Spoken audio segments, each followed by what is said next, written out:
नमस्कार दोस्तों, फैक्ट गेंद के चैनल में आपका स्वागत है। दोस्तों, पिछले साल आईपीएल के 15वें सीजन में गुजरात टाइटंस विनर रही थी और उसके ऑनर सीबीसी कैपिटल पार्टनर्स ने इस स्कीम को 5,625 करोड़ में खरीदा था। पर क्या आपको पता है, लास्ट ईयर इस टूर्नामेंट का विनिंग प्राइस था सिर्फ 20 करोड़ रुपए और 20 करोड़ का भी 50% यानी कि 10 करोड़ तो प्लेयर्स में ही बांट दिए गए थे। तो क्या सीबीसी कैपिटल ने 5,625 करोड़ रुपए लगाकर सिर्फ 10 करोड़ रुपए निकाले? नहीं दोस्तों, क्योंकि बिहाइंड द सीन आईपीएल के पास पैसे कमाने के बहुत सारे तरीके मौजूद हैं और उसके कंपैरिजन में 5,625 करोड़ एक बहुत छोटी सी इन्वेस्टमेंट है। तो आखिर क्या है आईपीएल का रियल बिजनेस मॉडल? चलिए जानते हैं इस वीडियो के थ्रू। तो दोस्तों, आईपीएल की पहली कमाई ब्रॉडकास्टिंग या मीडिया राइट से होती है। अब आप आईपीएल किसी न किसी टीवी चैनल या फिर ओटीटी प्लेटफॉर्म पर तो जरूर देखते होंगे और इंडिया में क्रिकेट को लेकर लोग में कितना ज्यादा क्रेज है इससे भी आप अवेयर तो होंगे ही। ऐसे में जब मैच ब्रॉडकास्ट होता है तो लोग सब काम छोड़ छाड़ के मोबाइल या फिर टीवी के सामने बैठ जाते हैं। इस वजह से इस चैनल की व्यूअरशिप बहुत ही ज्यादा बढ़ जाती है जिस पर मैच ब्रॉडकास्ट हो रहा होता है। ऐसे में हर चैनल चाहता है कि उसी को इसके ब्रॉडकास्टिंग राइट्स मिले।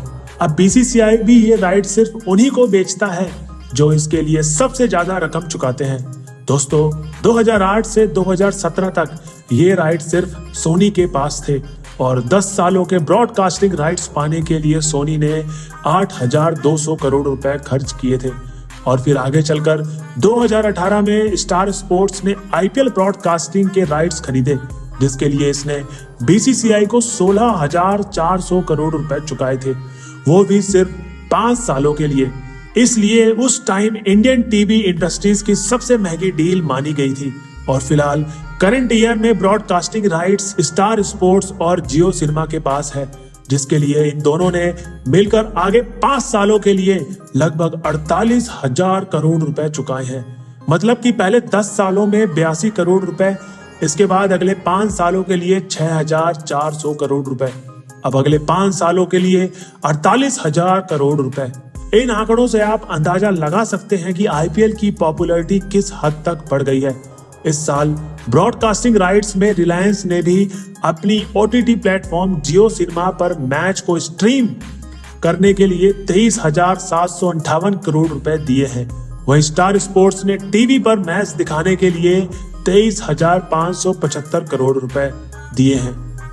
अब इन ब्रॉडकास्टिंग राइट्स को बेचकर बीसीसीआई के पास जितना भी पैसा आता है उसमें से 50% आईपीएल फ्रेंचाइज में डिस्ट्रीब्यूट कर दिया जाता है और बाकी खुद बीसीसीआई रखता है।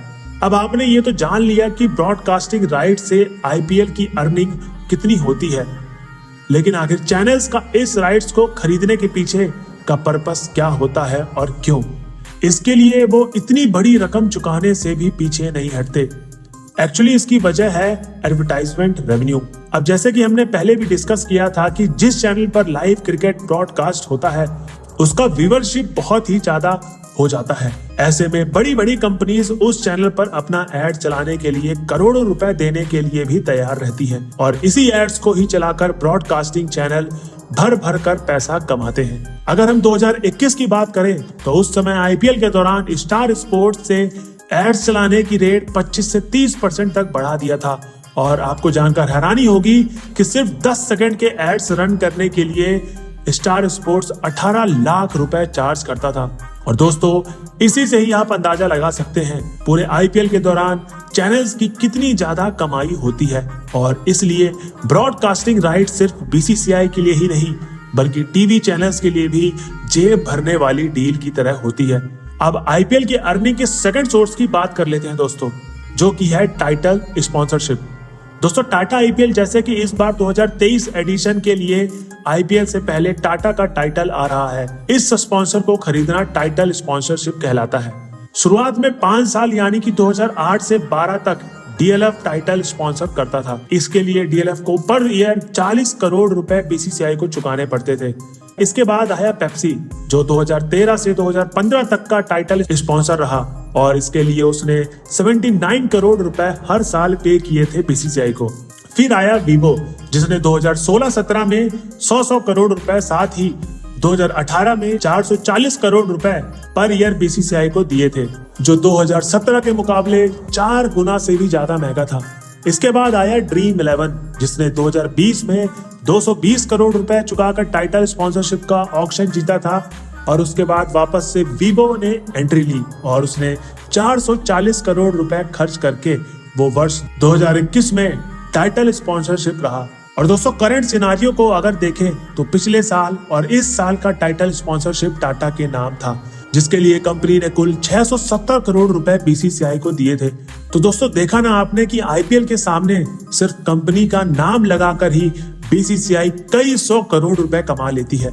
टाइटल स्पॉन्सरशिप के अलावा BCCI umpire partner, officially partner, digital streaming partners और स्ट्रेटेजिक टाइम आउट पार्टनर जैसे कई सारे तरीकों से पैसे कमाता है।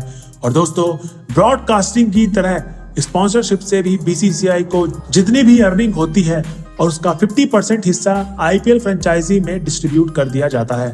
मतलब वीडियो के अंदर अब तक हमने जितने भी बात की उसमें बीसीसीआई आधा पैसा खुद लेता है और आधा पैसा फ्रेंचाइजी में बांट देता है। वही दोस्तों अब जान लेते हैं कि बीसीसीआई के रेवेन्यू शेयर करने के अलावा आखिर आईपीएल फ्रेंचाइजी और कौन कौन से तरीके से पैसे कमाता है।